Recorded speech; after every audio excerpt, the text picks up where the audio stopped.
Bonjour à tous et bienvenue dans cette partie de la formation. Alors, on s'est arrêté à ce niveau-ci et là, nous voyons que la couleur d'arrière-plan que nous avons ici pour l'élément UL, hein, c'est pas ce qui nous intéresse. On veut avoir cette même couleur d'arrière-plan que le bloc qui garde tous les éléments. Donc, du coup, je reviens ici. Alors, nous avons commencé par prendre ce sélecteur-là, mais le problème, c'est que allez, si nous mettons par exemple ici, je mets par exemple EF par exemple, là ça ne marchera pas. Pourquoi? Parce que en gros, on avait déjà défini une couleur d'arrière-plan pour les éléments UL et nous avons fait une sélection aller plus fine, hein, ok? On a indiqué ici, ici on a indiqué l'identifiant et puis on a donné, voilà. Donc ce sélecteur qu'on a là, a une priorité plus élevée par rapport au sélecteur que nous avons ici. Ok, voilà. Donc du coup, ça ne marche pas. Maintenant, si vous voulez forcer, vous pouvez mettre ici important. Ok, et là, ça va forcer tout simplement la valeur. Et là, c'est bon, nous avons ce que nous attendons. Mais c'est pas, on peut faire ainsi, mais on peut encore faire très mieux. Ok, il suffira simplement d'aller plus loin pour dire que nous voulons récupérer l'élément qui se trouve dans menu. Ok, et là, sans forcer, tout doit fonctionner correctement. Donc là, c'est bon, c'est parfait. Maintenant, nous allons penser également à changer la couleur des éléments. Alors pour l'instant, la couleur sur LI ne veut pas dire beaucoup de choses, mais on peut dire que nous allons aller prendre les éléments UL, ok, et les éléments LI qu'on a à l'intérieur et les éléments A, ok, et nous allons changer la couleur maintenant. Donc, je mettrai ici color ici, et je mettrai tout simplement black, ok.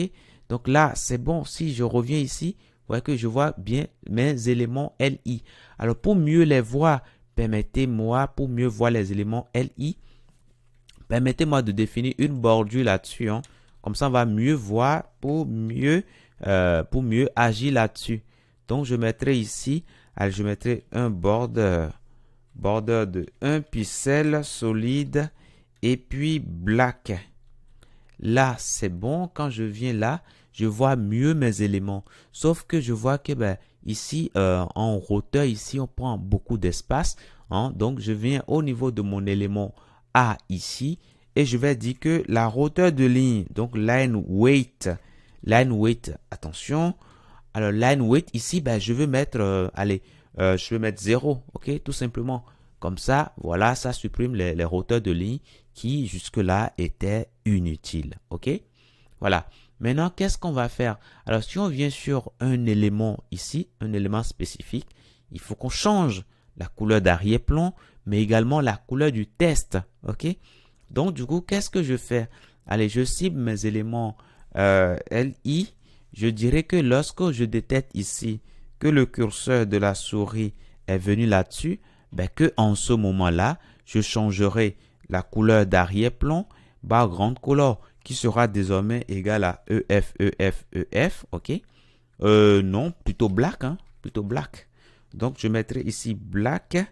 Là, c'est bon. Et je dirais maintenant que la couleur du test sera désormais white.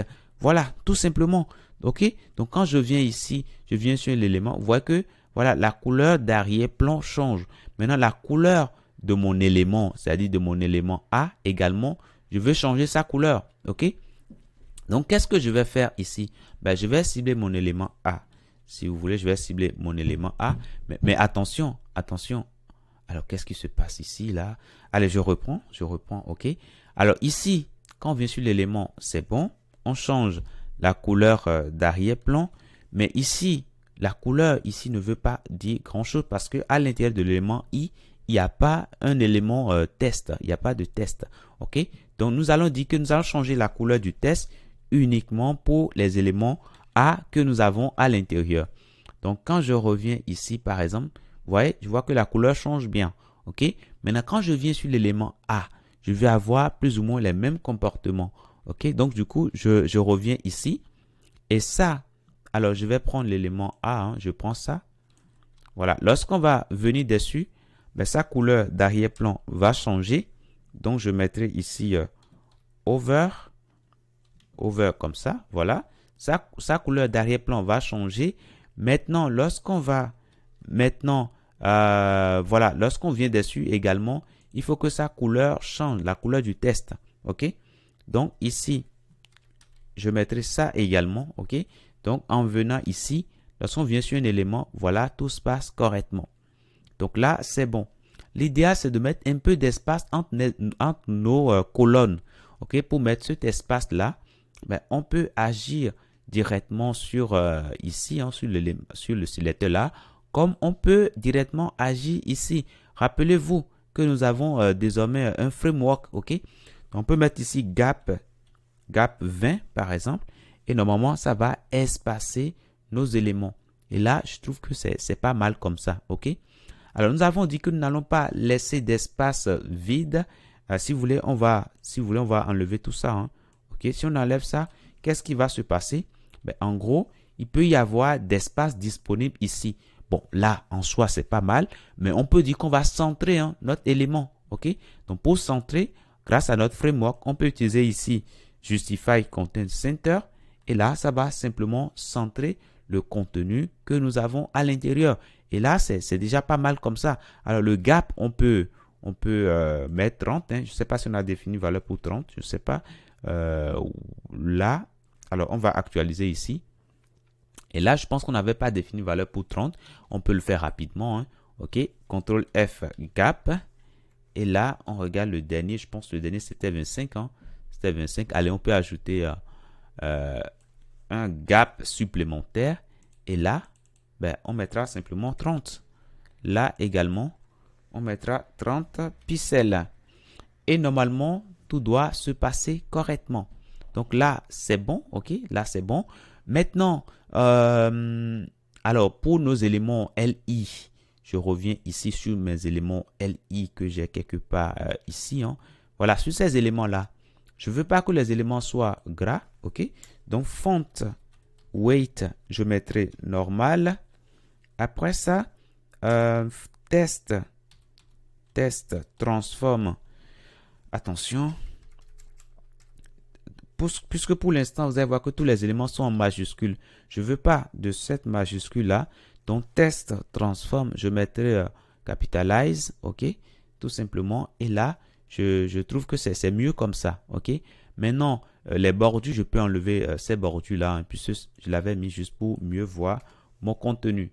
Donc, quand je reviens ici, voilà, je vois bien mes éléments. Quand je viens sur un élément, on voit que ça change bien. Sauf que je ne vois pas vraiment ce qu'il y a derrière. Parce que ici, si nous venons ici, qu'est-ce qu'on voit? On voit ce qu'il y a derrière. Donc, du coup, nous pouvons également jouer là-dessus, hein, sur la couleur d'arrière-plan qu'on a définie. Alors, la couleur d'arrière-plan, on l'a définie pour méga menu. On l'a définie également pour l'élément UL. OK? Mais ce qu'on va plutôt faire, si vous voulez, nous allons tout simplement... Alors ici, ce qu'on va faire, on va peut-être prendre ça, ce sélecteur-là, on copie ça et on enlève ça. OK? On enlève ça d'ici. Et là, on va tout regrouper. Hein. On regroupe tout là. Tout simplement. Pour l'instant, rien ne changera. Alors si je viens ici, pour l'instant, rien ne changera. OK? Par contre, ce qu'on peut faire ici, en agissant ici sur l'opacité, on peut mettre 0.8. Normalement, tout doit agir correctement. OK? On voit bien, voilà, ce que nous avons en dessous. Hein, voilà. Donc là, c'est bon. Maintenant, qu'est-ce qu'il reste à faire? Alors, si nous regardons ici, on ne veut pas que ça s'affiche comme ça. On veut que ça soit après le fait que l'on vienne sur cet élément-là, que le big menu ici s'affiche. Donc, comment est-ce qu'on fait cela? Alors, pour le faire, déjà, on dira que par défaut, le big menu ne va pas du tout s'afficher. Donc, display, on mettra none. OK? Donc, si je viens ici sur mon site, ça ne s'affiche pas. Maintenant, lorsque je détecte qu'on vient sur cet élément-là, c'est en ce moment-là que je veux l'afficher. OK? Donc là, c'est bon. Donc, qu'est-ce que je fais? Alors, si je quitte, je vois que ça ne s'affiche plus. Hein. Vous vous rappelez qu'on avait dit que lorsqu'on vient sur l'élément, en ce moment-là, on va mettre le display à flèche. Donc là, c'est bon, ça fonctionne bien. Donc je viens sur ça, c'est bon.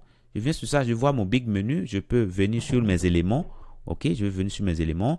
Et quand je quitte l'élément, voilà, ça part tout simplement. Ok. Après, si vous voulez, on peut ajouter un peu de padding à ces éléments-là. Bref, c'est vous qui voyez. Hein. On peut ajouter un peu de padding à nos éléments LI. Et ça va bien marcher. Ok. Alors, les éléments LI là que nous avons, c'est bien ça hein, ici. Donc, on peut mettre ici un léger padding. On peut mettre 5 pixels. Je trouve que c'est mieux comme ça. Hein. Ok. Donc, quand je viens là, vous voyez, c'est bien aéré comme ça. Et je trouve que c'est déjà pas mal comme ça. Ok. Donc voilà, lorsqu'on quitte ici, ben, ça se ferme automatiquement. Ok. Donc dans la prochaine partie, nous allons encore peaufiner un tout petit peu ce que nous avons fait parce que lorsqu'on défile ici, vous voyez qu'à un moment donné, on ne voit plus le menu. Ça, c'est pas bien. L'idée, c'est d'avoir le menu de façon fixe hein, sur la page. Même quand on défile, le menu va rester fixe. Maintenant, ici, également, quand on vient ici, quand on défile ici, ben, on voit le bas ici, c'est pas bien. L'idéal, c'est de rendre ça également fixe pour que même quand l'on défile, ben, on voit quand même ici le sous-menu qui reste. OK? Voilà. Donc, voilà pour ce que je tenais à vous dire. Je vous dis merci et à tout de suite dans la prochaine.